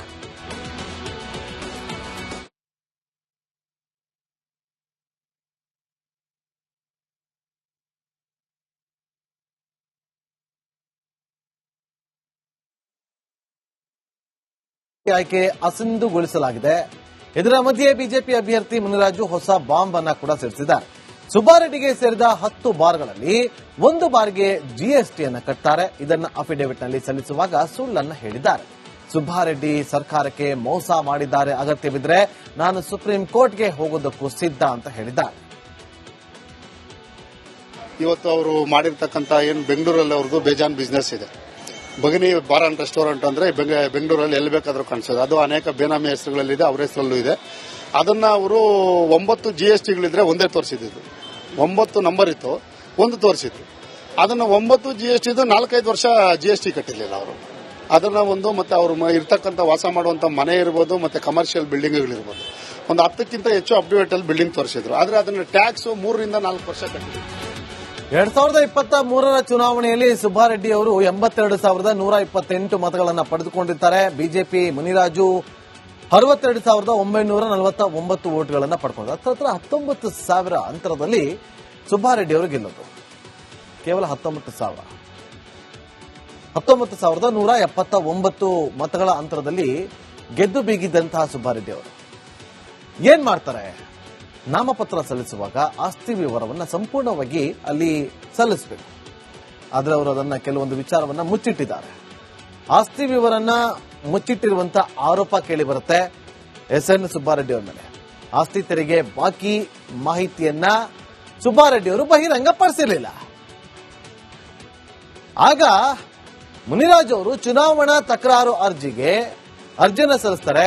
ಆ ಅರ್ಜಿಗೆ ಕೋರ್ಟ್ ಮಣೆ ಹಾಕುತ್ತೆ. ಬಾಗೇಪಲ್ಲಿ ಕಾಂಗ್ರೆಸ್ ಶಾಸಕ ಸುಬ್ಬಾರೆಡ್ಡಿ ಆಯ್ಕೆ ಅಸಿಂಧು ಅಂತೇಳಿ ಕೋರ್ಟ್ ಹೇಳುತ್ತೆ. ಅಸಲಿಗೆ ಸುಬ್ಬಾರೆಡ್ಡಿ ಆಯ್ಕೆ ಯಾಕೆ ಅಸಿಂಧು ಆಯ್ತು ಗೊತ್ತಾ? ಈ ಪ್ರಶ್ನೆ ನಿಮ್ಮನ್ನು ಉಟ್ಕೊಳ್ಬಹುದು. ಸಿಂಪಲ್ ಆಗಿ ಯಾವ್ಯಾವ ವಿಷಯ ಮುಚ್ಚಿಟ್ಟಿದ್ರು ಅನ್ನೋದ್ರ ಬಗ್ಗೆ ವಿಷಯ ಬಹಿರಂಗ ಆಗುತ್ತೆ. ಬರೋಬ್ಬರಿ 10 ಬಾರ್ಗಳ ಮಾಲೀಕರಾಗಿದ್ದಾರೆ ಸುಬ್ಬಾರೆಡ್ಡಿ ಅವರು. ಆ 10 ಬಾರ್ಗಳ ಪೈಕಿ ಒಂದೇ ಬಾರ್ಗೆ GST ಕಟ್ಟಾರಂತೆ. ಮನೆ, ವಾಣಿಜ್ಯ ಕಟ್ಟಡಗಳ ಟ್ಯಾಕ್ಸ್ ಕಟ್ಟಿರ್ಲಿಲ್ವಂತೆ ಸುಬ್ಬಾರೆಡ್ಡಿ. ಅಫಿಡವಿಟ್ನಲ್ಲಿ ಕೆಲ ಜಮೀನುಗಳ ಮಾಹಿತಿಯನ್ನು ಕೂಡ ಕೊಟ್ಟಿರ್ಲಿಲ್ವಂತೆ. ಮಗಳು ಪತ್ನಿ ಹೆಸರಿನ ಆಸ್ತಿ ಮಾಹಿತಿಯನ್ನು ಕೂಡ ಕೊಟ್ಟಿರಲಿಲ್ಲ. ಸುಬ್ಬಾರೆಡ್ಡಿ ಪತ್ನಿ ಹೆಸರಲ್ಲಿದ್ದಂತಹ ಕಂಪನಿ ಮಾಹಿತಿಯನ್ನು ಕೂಡ ಕೊಟ್ಟಿರಲಿಲ್ಲ. ಕೃಷಿ ಭೂಮಿ ಪರಿವರ್ತನೆ ಮಾಡಿಕೊಂಡಿದ್ರು, ಅದನ್ನು ಕೂಡ ಹೇಳಿರಲಿಲ್ಲ.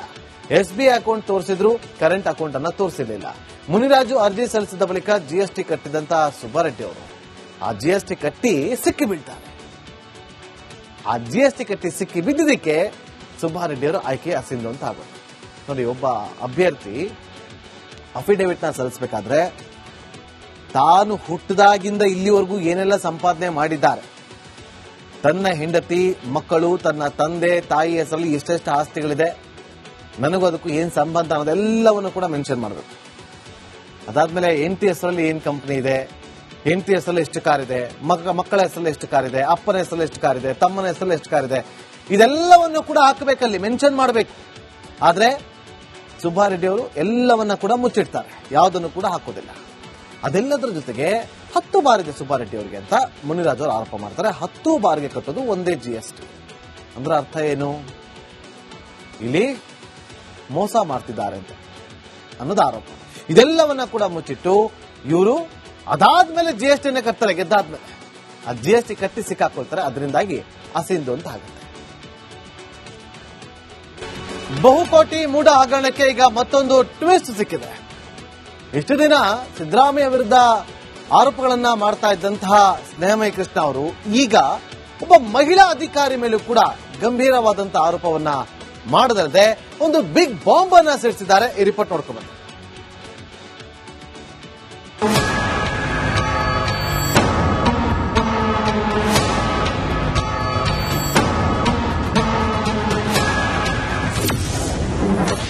ಬಹುಕೋಟಿ ಮೂಢ ಹಗರಣಕ್ಕೆ ಬಿಗ್ ಟ್ವಿಸ್ಟ್.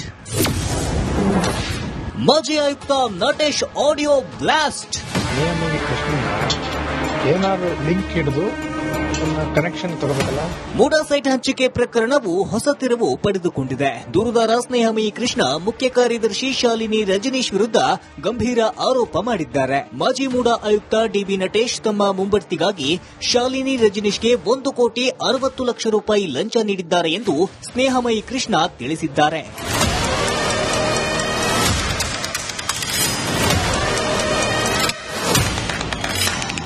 ಲಂಚದ ಬಗ್ಗೆ ಮಾಹಿತಿ ಬಂದ ಮರುದಿನವೇ ನಟೇಶ್ಗೆ ಮುಂಬಡ್ತಿ ನೀಡಿರುವುದು ಅನುಮಾನಕ್ಕೆ ಎಡೆ ಮಾಡಿಕೊಟ್ಟಿದೆ. ಶಾಲಿನಿ ರಜನೀಶ್ರಿಂದ ಸ್ಪಷ್ಟೀಕರಣ ಕೋರಿ ಪತ್ರ ಬರೆದಿರುವ ಕೃಷ್ಣ ಪ್ರಕರಣದಿಂದ ಹೊರಬರಲು ನಟೇಶ್ ತಮ್ಮನ್ನ ಸಂಪರ್ಕಿಸಲು ಯತ್ನಿಸಿದ್ದರು ಎನ್ನಲಾದ ಆಡಿಯೋ ಕ್ಲಿಪ್ ಬಿಡುಗಡೆ ಮಾಡಿದ್ದಾರೆ. ಸ್ನೇಹಮಯಿ ಕೃಷ್ಣನ ಏನಾದ್ರು ಲಿಂಕ್ ಹಿಡಿದು ಕನೆಕ್ಷನ್ ತಗೋಬೇಕಲ್ಲ, ನೇರವಾಗಿ 1 to 1. ಸ್ನೇಹಮಯಿ ಕೃಷ್ಣನ ಏನಾದ್ರು ಲಿಂಕ್ ಹಿಡಿದು ಕನೆಕ್ಷನ್ ತಗೋಬೇಕಲ್ಲ, ನೇರವಾಗಿ 1 to 1. ನನ್ನನ್ನು ಸಂಪರ್ಕಿಸಲು ನಟೇಶ್ ಯತ್ನ.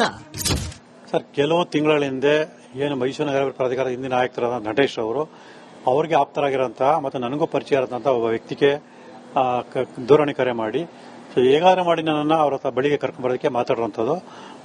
ಅವರು ಆ ರೀತಿ ಹೇಳಾಗಿಲ್ಲ, ಸ್ನೇಹಮಯಿ ಕೃಷ್ಣ ಅದಕ್ಕೆಲ್ಲ ಒಪ್ಪಲ್ಲ ಅಂತ ಸ್ಪಷ್ಟವಾಗಿ ಹೇಳಿದ್ದಾರೆ. ಆ ಆಡಿಯೋ ನಂಗೆ ಸಿಕ್ಕಿದೆ ಇವಾಗ. ಆದರೆ ಅದರಲ್ಲಿ ಎಲ್ಲಾನು ಆಡಿಯೋ ನಾನು ಈ ಸಂದರ್ಭ ಬಿಡುಗಡೆ ಮಾಡಕ್ಕೆ ಸಾಧ್ಯ ಇಲ್ಲದ್ರಿಂದ, ಯಾಕಂದ್ರೆ ಅವರಿಗೆ ತೊಂದರೆ ಆಗೋ ಸಾಧ್ಯತೆ ಇರೋದ್ರಿಂದ ಕೆಲವು ಕ್ಷಣಗಳ ಆಡಿಯೋನ ಮಾತ್ರ ಅಂದ್ರೆ ನಟೇಶ್ ಅವರು ನನ್ನನ್ನು ತಮ್ಮ ಬಳಿಗೆ ಕರ್ಕೊಂಡು ಬರೋದಕ್ಕೆ ಏನು ಹೇಳಿದರೆ ಆ ಮಾತುಗಳನ್ನಷ್ಟೇ ನಾನು ಬಿಡುಗಡೆ ಮಾಡಿದ್ದೀನಿ. ಮೊದಲಿನಿಂದಲೂ ನನ್ನ ಮನವೊಲಿಕೆ ಯತ್ನ. ಸರ್, ಈ ಪ್ರಕರಣದ ದೂರು ಸಲ್ಲಿಸಿದ ದಿನದಿಂದ ಈ ತರ ಹಲವಾರು ವ್ಯಕ್ತಿಗಳಿಂದ ಆಮಿಷ ಒಡ್ಡುವಂತ ಪ್ರಯತ್ನಗಳು ನಿರಂತರ ಮಾಡ್ತಾ ಇದ್ದಾರೆ. ಸೊ ನಾನು ಅವತ್ತಿನ ನಿರಾಕರಿಸಿ ಬರ್ತಾನೆ ಇದ್ದೀನಿ. ಅವರು ಯಾವುದೇ ರೀತಿ ಆಮಿಷ ಒಡ್ಡಿದ್ರು ಕೂಡ ನಾನು ಅದಕ್ಕೆ ಒಳಗಾಗುವಂತನಲ್ಲ. ಈ ಪ್ರಕರಣದಲ್ಲಿ ನ್ಯಾಯ ಸಿಗೋವರೆಗೂ ನಾನು ನಿರಂತರವಾಗಿ ಕಾನೂನಾತ್ಮಕ ಹೋರಾಟನ ಮುಂದುವರಿಸಿಕೊಂಡು ಹೋಗ್ತೀನಿ. ಸಿದ್ದರಾಮಯ್ಯ ಸೇರಿದಂತೆ ಎಲ್ಲ ಆರೋಪಿಗಳ ಸಂಚು. ಸರ್, ಇದರಿಂದ ಹೇಳ್ದಂಗೆ ಒಂದೇ ಆರೋಪಿ ಸಿದ್ದರಾಮಯ್ಯ ಅವರಿಂದ ಹಿಡಿದು ಇತರ ಎಲ್ಲ ಆರೋಪಿಗಳು ಕೂಡ ಸೇರ್ಕೊಂಡು ಸೊ ನನ್ನ ವಿರುದ್ಧ ಒಂದು ಸಂಚು ರೂಪಿಸಿರುವಂಥದ್ದು. ಆದರೆ ಹೇಗಾದ್ರೂ ಮಾಡಿ ಈ ಪ್ರಕರಣ ಹಿಂದೆ ಸರಿಸುವಂತ ಪ್ರಯತ್ನಗಳನ್ನು ನಿರಂತರ ಮಾಡ್ತಾ ಇದ್ದಾರೆ. ಸೊ ಹಲವಾರು ರೀತಿಯ ಪ್ರಯತ್ನ ಮಾಡಿದ್ರೆ ಆ ಒಂದು ಪ್ರಯತ್ನದಲ್ಲಿ ಇದು ಒಂದು ಕೂಡ ಅಂದ್ರೆ ಸ್ವತಃ DB ನಟೇಶ್ ಅವರೇ ಸೊ ನನ್ನನ್ನ ತಮ್ಮ ಬಳಿ ಕರೆಸುವಂತ ಪ್ರಯತ್ನ ಮಾಡಿರುವಂತದ್ದು. ಸಿಎಂ ಸಿದ್ದರಾಮಯ್ಯ ಮೇಲೆ ಕೇಳಿಬಂದಿದ್ದ ಆರೋಪದ ಬಳಿಕ ಈಗ ಶಾಲಿನಿ ರಜನೀಶ್ ವಿರುದ್ಧವೂ ಆರೋಪ ಕೇಳಿಬಂದಿದೆ. ವಿನೋದ್ ಪಡುವಾರಹಳ್ಳಿ, ರಿಪಬ್ಲಿಕ್ ಕನ್ನಡ, ಮೈಸೂರು.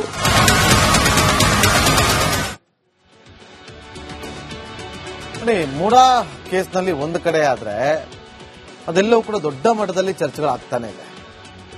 ಅದು ಯಾವ ಹಂತಕ್ಕೆ ಹೋಗುತ್ತೋ ಗೊತ್ತಿಲ್ಲ. ಸಿಎಂ ಸಿದ್ದರಾಮಯ್ಯ ಅವರ ಮೇಲೆ ಗಂಭೀರವಾದಂತಹ ಆರೋಪಗಳು ಕೇಳಿ ಬಂದಿತ್ತು. ಅದಾದ್ಮೇಲೆ ಏನೆಲ್ಲ ಬೆಳವಣಿಗೆ ಆಯಿತು ಅನ್ನೋದು ನಿಮಗೂ ಕೂಡ ಚೆನ್ನಾಗಿ ಗೊತ್ತಿದೆ. ಈಗ ಮತ್ತೊಂದು ಬಾಂಬ್ ಅನ್ನ ಸಿಡಿಸಿರೋದು, ನಾನು ಮತ್ತೊಂದು ಹಂತಕ್ಕೂ ಹೋಗಿ ನಾನು ಅದರ ವಿರುದ್ಧ ಕಾನೂನಾತ್ಮಕವಾಗಿ ತನಿಖೆಯನ್ನ ಮಾಡಿಸ್ತೀನಿ, ಕಾನೂನಾತ್ಮಕವಾದಂತಹ ಹೋರಾಟವನ್ನ ಮಾಡಿಸ್ತೀನಿ ಅಂತ ಹೇಳ್ತಾರೆ. ನೋಡ್ಬೇಕೇನಾಗುತ್ತೆ. ಮುಂದಿನ ಸುದ್ದಿ ಜೊತೆ ಗಮನಕ್ಕೆ ಹೋಗೋಣ. ಪಂಚ ಸ್ಟೇಟ್, 5 ಸ್ಟೇಟ್ಗಳಲ್ಲಿ ಚುನಾವಣೆ ಬರ್ತಾ ಇದೆ. ಈ 5 ಸ್ಟೇಟ್ಗಳಲ್ಲಿ ಮೋದಿ ನೇತೃತ್ವದ NDA ಗೆಲ್ಲೋದಕ್ಕೆ ಸಕಲ ಸಿದ್ಧತೆಯನ್ನ ಮಾಡಿಕೊಳ್ತಾ ಇದೆ. NDA ನೇತೃತ್ವದ ಪಕ್ಷಗಳು ಕೂಲ್ ಆಗಿ ಎಲ್ಲವನ್ನೂ ಕೂಡ ಸಿದ್ಧತೆಯನ್ನ ಮಾಡಿಕೊಳ್ತಾ ಇದ್ರೆ, ಕಾಂಗ್ರೆಸ್ ಪಾಳ್ಯದಲ್ಲಿ ಮಾತ್ರ ಏನೋ ಒಂದು ರೀತಿಯಲ್ಲಿ ಸಂಕಷ್ಟ ಇದ್ದಂತೆ ಕಂಡು ಬರ್ತಾ ಇದೆ. ಯಾಕೆ ಅಂತೀರಾ? ಈ ರಿಪೋರ್ಟ್ ನೋಡಿ.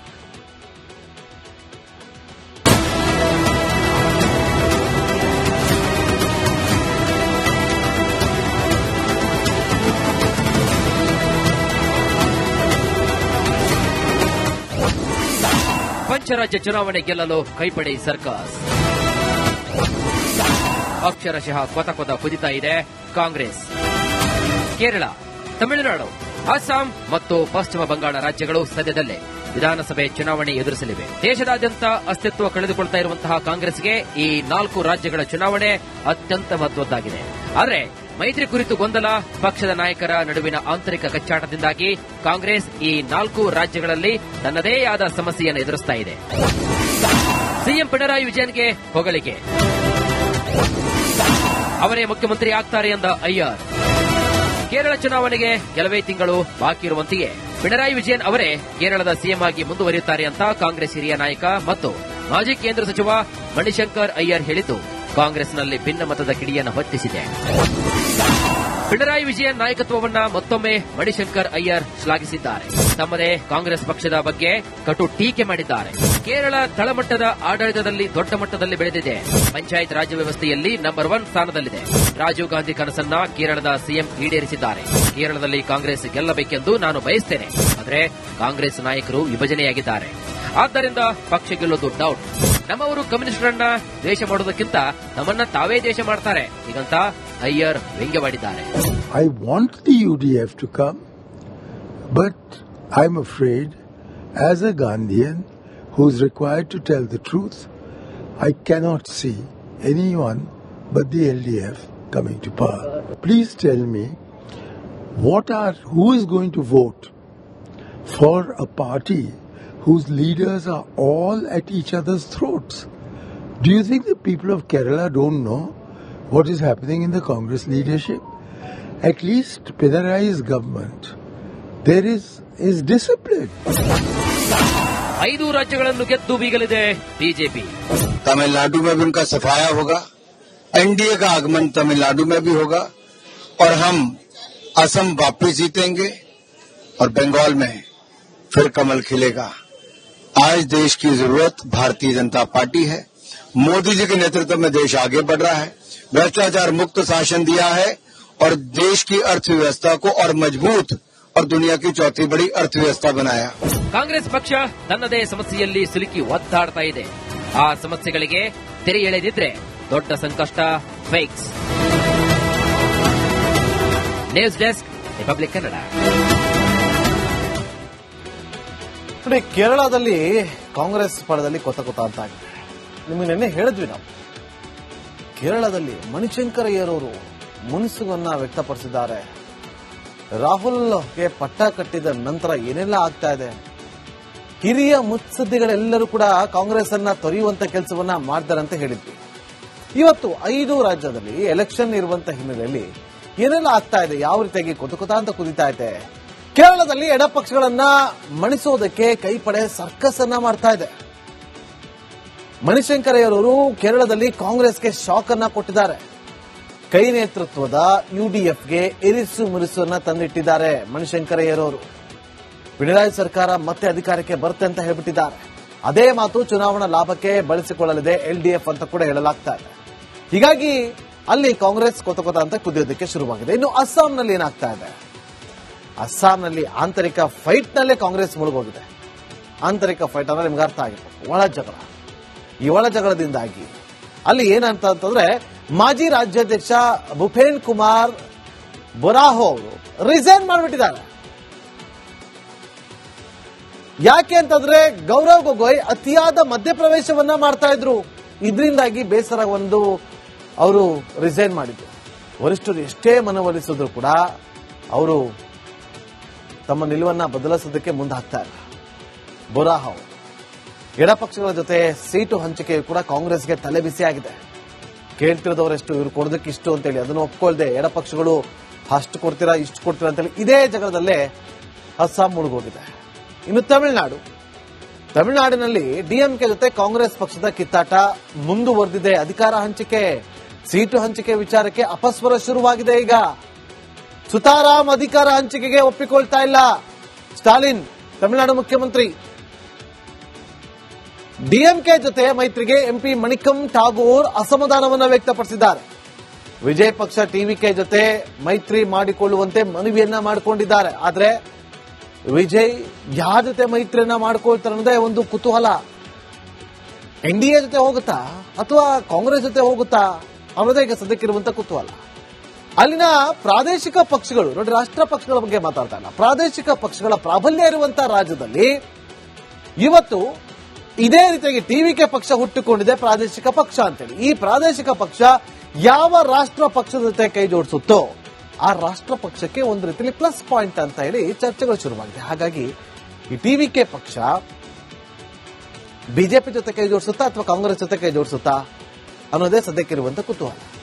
ಕಾಂಗ್ರೆಸ್ ಜೊತೆ ಕೈ ಜೋಡಿಸಿದ್ರೆ ಡಿಎಂಕೆ ಕೂಡ ಲಾಭ ಆಗುತ್ತೆ. ಡಿಎಂಕೆ ಜೊತೆ ಆಲ್ರೆಡಿ ಕಾಂಗ್ರೆಸ್ ಕಿತ್ತಾಡ್ಕೊಂಡ್ಬಿಟ್ಟಿದೆ. ಇನ್ನು ಆ ಕಡೆ ಬಿಜೆಪಿ, ಎಐಡಿಎಂಕೆ ಎಲ್ಲರೂ ಕೂಡ ಒಟ್ಟಿಗೆ ಮತ್ತೆ ಚುನಾವಣೆ ಎದುರಿಸೋದಕ್ಕೆ ಮುಂದಾಗ್ತಿದ್ದಾರೆ. ಈ ಕಾಂಗ್ರೆಸ್ನಲ್ಲಿ ಆಗ್ತಾ ಇರುವಂತಹ ಆಂತರಿಕ ಜಗಳದಿಂದಾಗಿ ಡಿಎಂಕೆ ನಮಗೆ ಬೇಡವೇ ಬೇಡ ನಿಮ್ ಜೊತೆ ಅಂತ ಹೇಳಿದಾಗಿಂದಾಗಿ ಅಲ್ಲಿ ಒಂದು ರೀತಿಯಲ್ಲಿ ಸಮಸ್ಯೆ ಶುರುವಾಗ್ಬಿಟ್ಟಿದೆ. ಏನಪ್ಪಾ ಮಾಡೋದು ಅಂತ. ಇದು ತಮಿಳುನಾಡಿನ ಸದ್ಯದ ಪರಿಸ್ಥಿತಿ. ಇನ್ನು ಪಶ್ಚಿಮ ಬಂಗಾಳದಲ್ಲಿ ದೀದಿ ಮಮತಾ ಬ್ಯಾನರ್ಜಿ ಅವರು ಯಾವತ್ತೂ ಹೇಳ್ಬಿಟ್ರು, ನಾವು ಏಕಾಂಗಿಯಾಗಿ ಹೋರಾಟವನ್ನ ಮಾಡ್ತೀವಿ, ನಾವು ತೀರ್ಮಾನ ತಗೊಂಡ್ಬಿಟ್ಟಿದ್ದೀವಿ, ನಿಮ್ಮ ಅವಶ್ಯಕತೆ ಏನು ಬೇಡ ಅಂತ ಹೇಳಿದ್ರು. 2 ಸೀಟ್ ಕೊಡ್ತೀವಿ, ಬೇಕಾದ್ರೆ ಹೋಗಿ ಗೆದ್ಕೊಂಬನ್ನಿ ಅಂತ ಹೇಳ್ತಾರೆ. 2 ಸೀಟ್ ಪಶ್ಚಿಮ ಬಂಗಾಳದಲ್ಲಿ. ಎಡಪಕ್ಷಗಳ ಜೊತೆಗಿದ್ದಂತಹ ಮೈತ್ರಿಯನ್ನ ಮುರಿದುಕೊಳ್ಳೋದಕ್ಕೆ ನಿರ್ಧಾರವನ್ನ ಮಾಡಿದ್ದಾರೆ. ಮೈತ್ರಿ ಬಗ್ಗೆ ಒಮ್ಮತ ಮೂಡಿದ್ದಕ್ಕೆ ಕೈಪಡೆಯಲ್ಲಿ ಏನ್ ಮಾಡಿದೆ, ನಮಗಲ್ಲಿ ಎಡಪಕ್ಷಗಳೇ ಬೇಡ, ನಾವು ಏಕಾಂಗಿಯಾಗಿ ಹೋರಾಟವನ್ನ ಮಾಡೋಣ ಅಂತ. ಮಮತಾ ಬ್ಯಾನರ್ಜಿ 1 ವರ್ಷದ ಹಿಂದೆನೇ ಹೇಳಿದ್ರು, ನೀವು ಮುಂದಿನ ಚುನಾವಣೆಯಲ್ಲಿ ಏಕಾಂಗಿಯಾಗಿ ಹೋರಾಟವನ್ನ ಮಾಡಿ ಅಂತೇಳಿ. ಅದರಲ್ಲಿ ಎಡಪಕ್ಷಗಳ ಒಂದು ರೀತಿಯಲ್ಲಿ ಬೆಂಬಲ ಇದೆ ಅಂತೇಳಿ ಅಂದ್ಕೊಳ್ತಾ ಇದ್ರು. ಆದ್ರೆ ಈಗ ನೋಡಿದ್ರೆ ಯಾರ ಸವಾಸನೂ ಬೇಡ, ನಾವು ಪಶ್ಚಿಮ ಬಂಗಾಳದಲ್ಲಿ ಏಕಾಂಗಿಯಾಗಿ ಹೋರಾಟವನ್ನ ನಡೆಸೋಣ ಅಂತ ಹೇಳಿದ್ದಾರೆ. ಚುನಾವಣಾ ಪೂರ್ವ ಮೈತ್ರಿಗೆ ತೃಣಮೂಲ ಕಾಂಗ್ರೆಸ್ ಒಪ್ಪಿಕೊಳ್ತಾ ಇಲ್ಲ. ಅದೇ ಕಾರಣಕ್ಕೋಸ್ಕರ ಏಕಾಂಗಿಯಾಗಿ ಕಾಂಗ್ರೆಸ್ ಸ್ಪರ್ಧೆ ಮಾಡುತ್ತೆ ಅಂತ ಹೇಳಲಾಗ್ತಾ ಇದೆ. ಇದು ಪಶ್ಚಿಮ ಬಂಗಾಳದ ಸದ್ಯದ ಪರಿಸ್ಥಿತಿ. ಈ 5 ರಾಜ್ಯಗಳಲ್ಲಿ ಇಷ್ಟು ಸಮಸ್ಯೆಗಳನ್ನು ಇಟ್ಟುಕೊಂಡಿರುವಂತಹ ಕಾಂಗ್ರೆಸ್ ಯಾವ ರೀತಿಯಾಗಿ ಅದನ್ನ ಶಮನಗೊಳಿಸಿ ಸರಿಪಡಿಸಿಕೊಂಡು ಚುನಾವಣೆಯತ್ತ ಗಮನ ಕೊಡುತ್ತೋ ಕಾದ್ ನೋಡಬೇಕಾಗಿದೆ. ಮುಂದಿನ ಸುದ್ದಿಯತ್ತ ಗಮನ ಕೊಡುತ್ತೆ. ಮಹದೇವಪುರ ಬೆಂಗಳೂರಲ್ಲಿ ಅತಿ ಹೆಚ್ಚು ಟ್ಯಾಕ್ಸ್ ಕಟ್ಟೋ ಜನ ಇರೋ ಕ್ಷೇತ್ರ. ಇಂತಹ ಕ್ಷೇತ್ರದ ಜನರು ಇದೀಗ ಮೂಲ ಸೌಕರ್ಯಕ್ಕಾಗಿ ಹೊರಡುವ ಪರಿಸ್ಥಿತಿ ಎದುರಾಗಿದೆ. ಗುಂಡಿ ಗಂಡಾಂತರದ ಬಗ್ಗೆ ರಿಪಬ್ಲಿಕ್ ಕನ್ನಡದ ವರದಿ ನಂತರ ಅಧಿಕಾರಿಗಳು ಎಚ್ಚೆತ್ತುಕೊಂಡ್ರೆ ಪಿಡಿಒ ಹಾಗೂ ಪಂಚಾಯತ್ ಸದಸ್ಯರು ರಿಪಬ್ಲಿಕ್ ಕನ್ನಡದ ಪ್ರಶ್ನೆಗೆ ತಬ್ಬಿಬ್ಬಾಗಿದ್ದಾರೆ.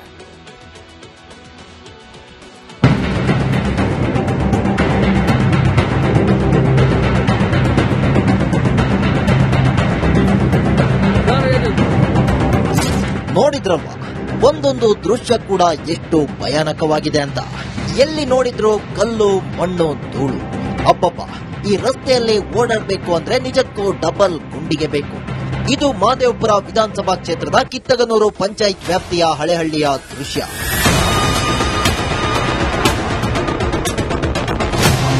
ಇದು ಇಂದು ನಿನ್ನೆಯ ಕಥೆಯಲ್ಲ, ಸತತ 6-7 ತಿಂಗಳುಗಳ ನರಕ ದರ್ಶನದ ಕಥೆ. ಕಳೆದ 2 ದಿನಗಳ ಹಿಂದಷ್ಟೇ ಇದೇ ರಸ್ತೆಯಲ್ಲಿ ತ್ರಿಶೂಲ್ ಎಂಬ ಪುಟ್ಟ ಬಾಲಕನ ಸಾವಾಗಿತ್ತು. ಅದೊಂದೇ ಅಲ್ಲ, ಇದೇ ರಸ್ತೆಯಲ್ಲಿ 6-7 ಜನ ಪ್ರಾಣ ಕಳೆದುಕೊಂಡಿದ್ದಾರೆ. ನಡ್ಕೊಂಡು ಹೋಗ್ತಿದ್ದಾಗ ಎಡವಿ ಬಿದ್ದಾಗ ವಾಹನ ಡಿಕ್ಕಿಯಾಗಿ ಮೃತಪಟ್ಟಿದ್ದಾರೆ. ಸರ್ ಏನಂದ್ರೆ ನಾವು ಆ ಕಡೆ ಗಾಡಿನ ಬರ್ತಾ ಇದೀವಿ, ನಮ್ದು ಪಲ್ಸರ್ ಗಾಡಿಯಲ್ಲಿ ಸಡನ್ ಕಾರ್ ಅವನಿಗೆ ಓಡಾಡಕ್ಕೆ ಗಾಡಿ ಗ್ರಿಪ್ ಸಿಕ್ಕಿಲ್ಲ. ಅವ್ನು ನನ್ನ ಮೇಲೆ ಬಂದು ನಾನೇ ಮಾಡಿದೆ, ಅವ್ನು ತಪ್ಸಕ್ ಹೋದ್ ನಾನು ಈ ಕಡೆ ಮೋರಿ ಮೇಲೆ ಬಿದ್ದು ಅದೆಲ್ಲ ಫುಲ್ ಪೆಟ್ಟಾಗಿದೆ. ಅದು ಪ್ರೂಫ್ ಸಮೇತ ಬಂದಿದೆ. ಆಡು ಸರ್ ಹೆಚ್ಚು ಮುಂದೆ 2.5 ಲಕ್ಷ 3 ಲಕ್ಷ ಖರ್ಚಾಗಿದೆ. ಇದೇ ಈಸ್ಟ್ ಪಂಡ ಪ್ರತಿಯೊಂದು ಬಿಲ್ ಕೊಡ್ತೀನಿ ನಾನು. ಇದು ಈಸ್ಟ್ ಪಂಡ ಸರ್, ಈಸ್ಟ್ ಪಂಡ ಹಾಸ್ಪಿಟಲ್ ಪ್ರತಿಯೊಂದು ಯಾರಿಗ ಪಂಚಾಯತ್ ಗೆಲ್ದು ರಸ್ತೆ ಸುಮ್ಮನೆ ಜನ ಅಲ್ದ 6 ತಿಂಗಳು 1 ವರ್ಷ ಹಿಂಗೆ ಇದೆ ಸರ್. ನಾವು ಮಗುನ್ ಕರ್ಕೊಂಡ್ ಬರ್ತಾ ಸ್ಕೂಲಿಂದ ಮಧ್ಯಾಹ್ನ ಟೈಮ್ ಆಗಿರೋದು ಘಟನೆ. ಕಿತ್ತೋದ ರಸ್ತೆಯಿಂದ ರೋಸಿ ಹೋದ ಜನರು ಮತ್ತೆ ಪ್ರತಿಭಟನೆ ಮಾಡಿದರು. ಈ ವೇಳೆ ಪೊಲೀಸರು ಪ್ರತಿಭಟನಾಕಾರರ ನಡುವೆ ಹೈಡ್ರಾಮವೇ ನಡೆದು ಹೋಯಿತು.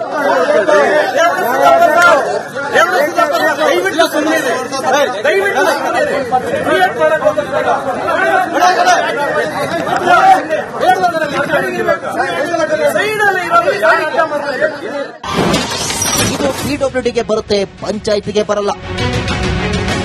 ಒಂದ್ ಕಡೆ ಇಷ್ಟೆಲ್ಲ ಡೆವಲಪ್ಮೆಂಟ್ ನಡೀತಿದ್ರೆ ಅತ್ತ ನಮಗೂ ಇದಕ್ಕೂ ಸಂಬಂಧ ಇಲ್ಲ ಅನ್ನುವಂತಿದ್ದ ಪಂಚಾಯತ್ ಸದಸ್ಯರು ಪಿಡಿಒ ರಿಪಬ್ಲಿಕ್ ಕನ್ನಡ ಪ್ರಶ್ನೆಗೆ ದಬ್ಬಿಬಾದ್ರು. ಈಗ ಎಷ್ಟು ಟೈಮ್ ಬೇಕು ಮೇಡಮ್ ನಿಮ್ಗೆ? ಆಯ್ತು ಸರ್, ಮಾತಾಡಿದೀನಲ್ಲ ಸರ್. ಭರವಸೆ ಇದು ನನ್ನ ರಸ್ತೆ ಅಲ್ಲ ಸರ್, ಪಿಡಬ್ಲ್ಯೂಡಿಗೆ ಬರುತ್ತೆ. ನಾನು ಅವ್ರಿಗೆ ಮಾಹಿತಿನ ಕೊಡೋದು ಗೊತ್ತಾ, ಇದು ನಮ್ ರಸ್ತೆ ಅಲ್ಲ, ನಿಮ್ ರಸ್ತೆ ಅಲ್ಲ, ಇದು ಯಾರ ರಸ್ತೆನಲ್ಲ. ಮಾಡ್ಬೇಕಾಗಿದ್ದ ಜವಾಬ್ದಾರಿ ನಿಮ್ಮ ಮೇಲೆ ಇರೋದು, ನಿಮ್ಮನ್ನ ಪ್ರಶ್ನೆ ಮಾಡ್ತಿರೋದು. ಮಾಡಿದೀವಿ ಸರ್, ಖಂಡಿತ ಮಾಡಿದೀವಿ. ಈಗ ಮತ್ತೆ ಮಗು ಡೆತ್ ಆಗಿ ಮಗುವೇ ಮಣ್ಣಾಗಿದೆ, ಆದ್ರೆ ನಿಮ್ಗೆ ಮಣ್ಣು ಹಾಕಕ್ಕೆ ಇನ್ನೂ ಟೈಮ್ ಬೇಕು. ಈ ತರ ಎಲ್ಲ ಮಾತಾಡಿ ನಮಗೂ ನೋವು ಕೊಡ್ಬೇಡಿ ಸರ್. ಈಗಾಗಲೇ ನೋವು ತಾವು ಒಂದು ಪ್ರಶ್ನೆಯಿಂದ ನೋವಾಗುದಾದ್ರೆ ಆ ಮಗುನ ಕಳ್ಕೊಂಡ ಫ್ಯಾಮಿಲಿ ಪರಿಸ್ಥಿತಿ ಹೆಂಗಿರ್ಬೇಕು? ಆ ನಿಟ್ಟಲ್ಲಿ ಸಾಕಷ್ಟು ನಮಗೂ ನೋವಿದೆ. ಗುಂಡಿ ಹೋಯ್ತು, ಧೂಳು ಬಂತು, ಡುಮ್ ಡುಮ್ ಡುಮ್.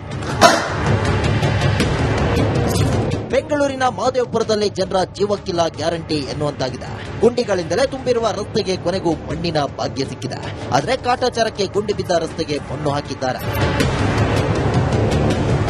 ಸತ್ತಾರ್, metro bureau, Republic Kannada, Bengaluru. ಚಿನ್ನದ ನಾಡು ಎಂದೇ ಹೆಸರು ಮಾಡಿರುವ ಕೋಲಾರ ಐತಿಹಾಸಿಕ ಕ್ಷಣಕ್ಕೆ ಸಾಕ್ಷಿಯಾಗಿದೆ. ವೇಮಗಲ್ ಕೈಗಾರಿಕಾ ಪ್ರದೇಶದಲ್ಲಿ ನಿರ್ಮಾಣವಾಗಿರುವಂತಹ ಟಾಟಾ ಏರ್ವೇಸ್ ಮಿನಿ ಹೆಲಿಕಾಪ್ಟರ್ ಅಂತಿಮ ಜೋಡಣಾ ಘಟಕವನ್ನ ಪ್ರಧಾನಿ ಮೋದಿಯವರು ಫ್ರಾನ್ಸ್ ಅಧ್ಯಕ್ಷ ಮ್ಯಾಕ್ರನ್ ಉದ್ಘಾಟನೆ ಮಾಡಿದ್ದಾರೆ. ಇದು ವರ್ಚುವಲ್ ಮೂಲಕ. Tata advance system limited Airbus H125 helicopter ಅಂತಿಮ ಜೋಡಣಾ ಘಟಕಕ್ಕೆ ಪ್ರಧಾನಿ ಮೋದಿ ಮತ್ತು ಫ್ರಾನ್ಸ್ ಅಧ್ಯಕ್ಷ ಇಮ್ಯಾನ್ಯುಯಲ್ ಮ್ಯಾಕ್ರನ್ ಅವರು ಮುಂಬೈನಲ್ಲಿ ವರ್ಚುವಲ್ ಮೂಲಕ ಚಾಲನೆ ಕೊಟ್ಟಿದ್ದಾರೆ. हेलीकॉप्टर असेंबली लाइन का उद्घाटन इस गहरे विश्वास का एक और उज्जवल उदाहरण है. हमें गर्व है कि भारत और फ्रांस मिलकर माउंट एवरेस्ट की ऊंचाइयों तक उड़ान भरने वाला विश्व का एकमात्र हेलीकॉप्टर भारत में बनाएंगे और ये पूरे विश्व को एक्सपोर्ट भी करेंगे. ನೋಡಿ, ಕರ್ನಾಟಕದ ಪಾಲಿಗೆ ಇದು ಅತ್ಯಂತ ಹೆಮ್ಮೆಯ ದಿನ ಅಂತಂದ್ರೂ ಕೂಡ ತಪ್ಪಾಗೋದಿಲ್ಲ. ಐತಿಹಾಸಿಕ ಸಾಧನೆಗೆ ನಮ್ಮ ಕೋಲಾರ ಚಿನ್ನದ ನಾಡು ಸಾಕ್ಷಿಯಾಗಿದೆ. ವೇಮಗಲ್ನಲ್ಲಿ ಟಾಟಾ ಏರ್ಬಸ್ ಜಂಟಿ ಕಾರ್ಯಾಚರಣೆ ನಡೆಸ್ತಾ ಇದೆ. ಮಿನಿ ಹೆಲಿಕಾಪ್ಟರ್ ಘಟಕ ಅಂದ್ರೆ ಅಂತಿಮ ಜೋಡಣಾ ಘಟಕಕ್ಕೆ ಚಾಲನೆ ಸಿಕ್ಕಿದೆ. ಪ್ರಧಾನಿ ನರೇಂದ್ರ ಮೋದಿ ಅವರು ಮತ್ತು ಮ್ಯಾಕ್ರನ್ ಅವರಿಂದ ವರ್ಚುವಲ್ ಆಗಿ ಉದ್ಘಾಟನೆ ನಮಗೆ ಕೂಡ ಮಾಡಲಾಯಿತು. ಇವತ್ತು ಮೇಕ್ ಇನ್ ಇಂಡಿಯಾ ಕನಸಿಗೆ ಇದು ದೊಡ್ಡ ಬಲ ತುಂಬಿದ ಘಟಕ ಅಂತ ಕೂಡ ಹೇಳಲಾಗುತ್ತೆ. ಹೆಲಿಕಾಪ್ಟರ್ ವಿಮಾನಗಳನ್ನ ಕೇವಲ HAL ಮಾತ್ರ ತಯಾರಿಸ್ತಾ ಇತ್ತು.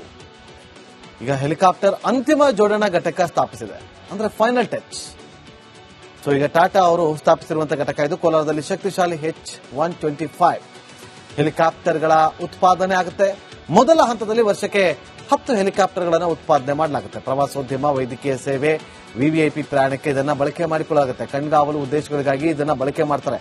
H125 ಹೆಲಿಕಾಪ್ಟರ್ ಎಂಜಿನಿಯರ್ಗಳು, ತಾಂತ್ರಿಕ ನುರಿತ ಯುವಕರಿಗೆ ನೇರ ಉದ್ಯೋಗ ಸಿಗುತ್ತಿದೆ.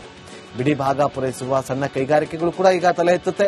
ಇಷ್ಟೇ ಅಲ್ಲ, ಭಾರತದಲ್ಲೇ ತಯಾರಾಗುತ್ತೆ ರಫೇಲ್ ಯುದ್ಧ ವಿಮಾನ ಕೂಡ. ರಫೇಲ್ ಉತ್ಪಾದನೆ, ಮಾರಾಟ ಭಾರತದಿಂದಲೇ ಆಗುತ್ತೆ ಅನ್ನೋದು ಖುಷಿಯ ವಿಚಾರ. ರಫೇಲ್ ವಿಮಾನಗಳ ಮೇಂಟೆನೆನ್ಸ್ ಅನ್ನು ಕೂಡ ನೋಡಿಕೊಳ್ಳುತ್ತೆ ಇನ್ನು ಮುಂದೆ ಭಾರತದಲ್ಲೇ ಹ್ಯಾಮರ್ ಮಿಸೈಲ್ಗಳು ಕೂಡ ತಯಾರಾಗುತ್ತೆ.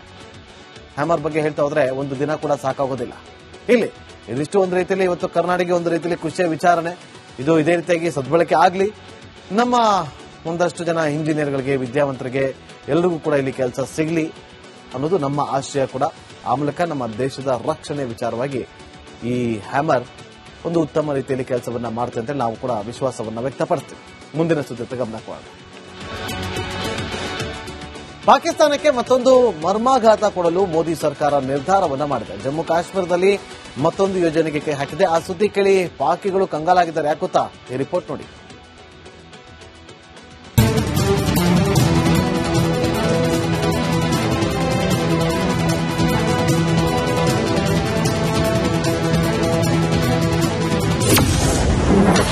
ಪಾಪಿ ಪಾಕಿಸ್ತಾನಕ್ಕೆ ಕಾದಿದೆ ಮತ್ತೊಂದು ಶಾಕ್. ಮಾರ್ಚ್ನಿಂದ ರಾವಿ ನದಿಯ ನೀರು ಬಂದ್. ಪಾಕಿಸ್ತಾನ ಆ ದೇಶದ ಬಗ್ಗೆ ಹೇಳೋಕೆ ಪದಗಳೇ ಸಾಲಲ್ಲ. ಪೂರ್ತಿ ಮಂದಬುದ್ಧಿ ಮಾನವರೇ ತುಂಬಿರೋ ಆ ಬಡ ದೇಶವನ್ನ ಅಲ್ಪ ಬುದ್ಧಿ ಮಾನವ ಶಾಬಾಜ್ ಶರೀಫ್ ಆಳ್ತಿದ್ದಾನೆ. ಅಮೆರಿಕದ ಚೇಲ ಆಸಿಮ್ ಮುನೀರ್ಗೆ ಸೇನಾಪತಿ ಪಟ್ಟ ಸಿಕ್ಕಿದೆ. ಭೂಮಿ ಚಪ್ಪಟೆಯಾಗಿದೆ ಎಂದು ನಂಬೋ ಜನರು ಉಗ್ರವಾದವನ್ನ ಪೋಷಿಸಿ ಭಾರತವನ್ನ ಹಿಂಡಿ ಹಿಪ್ಪೆ ಮಾಡಲು ಯತ್ನಿಸುತ್ತಿದ್ದಾರೆ. ಆದರೆ ಪಾಕಿಸ್ತಾನದ ಅಬ್ಬುಜಾನ್ ಹಿಂದೂಸ್ತಾನ ನೀರು ನಿಲ್ಲಿಸಲು ಮುಂದಾಗಿದೆ.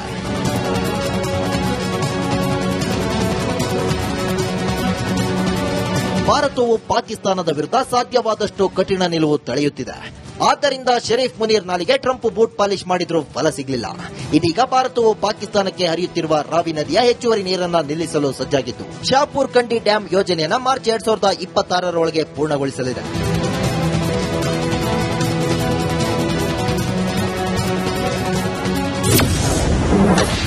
ರಾವಿ ನದಿಯಿಂದ ಪಾಕಿಸ್ತಾನಕ್ಕೆ ಹರಿಯುತ್ತಿರುವ ಸುಮಾರು 1150 ಕ್ಯೂಸೆಕ್ ಹೆಚ್ಚುವರಿ ನೀರು ನಿಲ್ಲಲಿದೆ. ಆ ನೀರನ್ನ ಸದ್ಬಳಕೆ ಮಾಡಿಕೊಳ್ಳಲು ಭಾರತ ನಿರ್ಧರಿಸಿದೆ.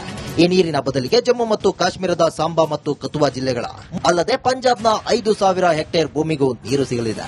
ಈ ಯೋಜನೆಯ ಮೂಲಕ 200 ಮೆಗಾವ್ಯಾಟ್ ವಿದ್ಯುತ್ ಉತ್ಪಾದನೆಯಾಗಲಿದೆ. ಇದರಲ್ಲಿ 20% ಜಮ್ಮು ಮತ್ತು ಕಾಶ್ಮೀರಕ್ಕೆ ಹಾಗೂ ಉಳಿದದ್ದು ಪಂಜಾಬ್ಗೆ ಸಿಗಲಿದೆ. ಇಂಡಸ್ ಬೇಸಿನ್ನಲ್ಲಿ ಹಲವು ಜಲವಿದ್ಯುತ್ ಯೋಜನೆಗಳನ್ನು ಕೇಂದ್ರ ಸರ್ಕಾರ ಮುಂದುವರೆಸಿದೆ. ಚೀನಾಬ್ ನದಿಯಂತಹ ಇತರ ನದಿಗಳ ನೀರನ್ನು ಸಮರ್ಥವಾಗಿ ಬಳಸಿಕೊಳ್ಳಲು ಯೋಜನೆ ರೂಪಿಸಲಾಗಿದೆ. ಪಾಕಿಸ್ತಾನಕ್ಕೆ ಹರಿಯುತ್ತಿರುವ ನೀರನ್ನು ನಿಲ್ಲಿಸುವ ಮೂಲಕ ಭಾರತ ತನ್ನ ಹಕ್ಕುಗಳನ್ನು ರಕ್ಷಿಸಿಕೊಳ್ಳುತ್ತಿದೆ. ಇದರಿಂದ ಪಾಕಿಗಳು ಹೊಟ್ಟೆ ಮೇಲೆ ತಣ್ಣೀರ್ ಬಟ್ಟೆ ಹಾಕಿಕೊಳ್ಳುವುದಕ್ಕೂ ನೀರಿಲ್ಲದ ಪರಿಸ್ಥಿತಿ ನಿರ್ಮಾಣ ಆಗಲಿದೆ. News desk, Republic Kannada.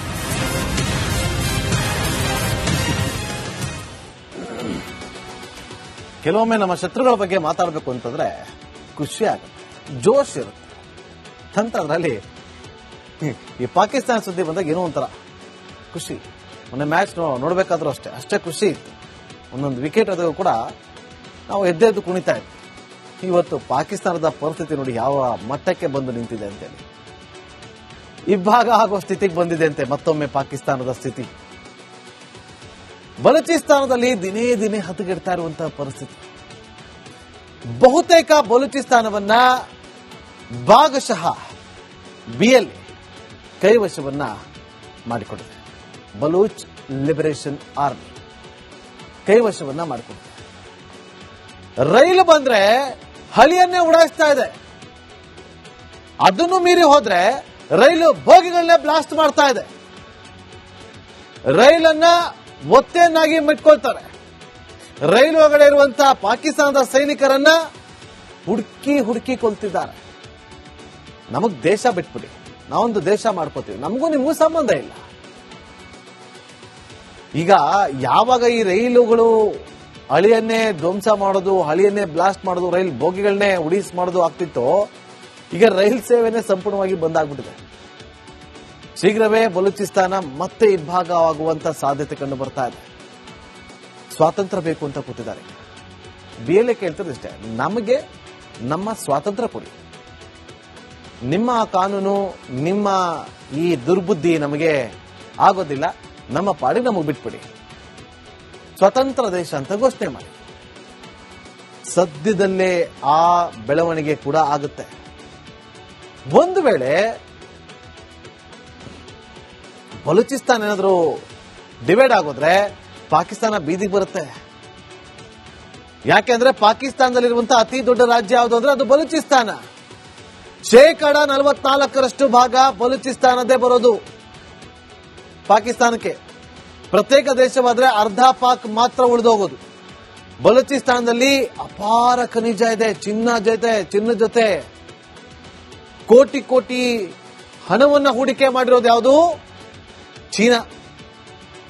ಒಂದ್ ವೇಳೆ ಏನಾದ್ರೂ ಬಲೂಚಿಸ್ತಾನ್ ಪ್ರತ್ಯೇಕವಾಗ್ಬಿಟ್ರೆ ಗ್ವಾದಾರ್ ಕೈ ತಪ್ಪೋದು ಫಿಕ್ಸ್. ಇದೇ ಭಯ ಈಗ ಶುರುವಾಗ್ತದೆ. ಆದಷ್ಟು ಬೇಗ ಇದೆಲ್ಲ ಬೆಳವಣಿಗೆ ಆಗುತ್ತೆ ಅಂತ ಕೂಡ ಹೇಳಲಾಗ್ತಾ ಇದೆ. ಈಗ ಬ್ರೇಕ್ ಗಂಟು ಕಟ್ಟಿಕೋ ಲವಂಗ, ಹಸಿರು ಏಲಕ್ಕಿಯಿಂದ ತುಂಬಿದ MDH T+ ಮಸಾಲೆ. MDH ದಮ್ ಆಲು, ನಾಟಕ ಮತ್ತು ಮಶ್ರೂಮ್ ಮಸಾಲೆ. MDH ನಿಂದ ಊಟ ಪ್ರತಿ ಸಲ ಸ್ವಾದಿಷ್ಟಕರ. MDH ಯಾವಾಗ್ಲೂ ನಿಮ್ಗೆ ಹೊಸ ರುಚಿ ನೀಡಲು ಪ್ರತಿಬದ್ಧವಾಗಿದೆ. ಆರೋಗ್ಯ ಹಾಗೂ ನ್ಯೂಟ್ರಿಷನ್ ಸಿಗುತ್ತೆ, ನೋಡಿ ಬಾಡಿ ಸ್ಟ್ರಾಂಗ್ ಆಗುತ್ತೆ, ಸ್ವಲ್ಪ ತಿಂದು ಹಸಿವು ನಿಗುತ್ತೆ, ಡೈಜೆಷನ್ಗೆ ಇಲ್ಲ ಅಪಾಯ. MDH ಸೋಯಾ ಟೀ, ಅಸಲಿ ಪ್ರೋಟೀನ್.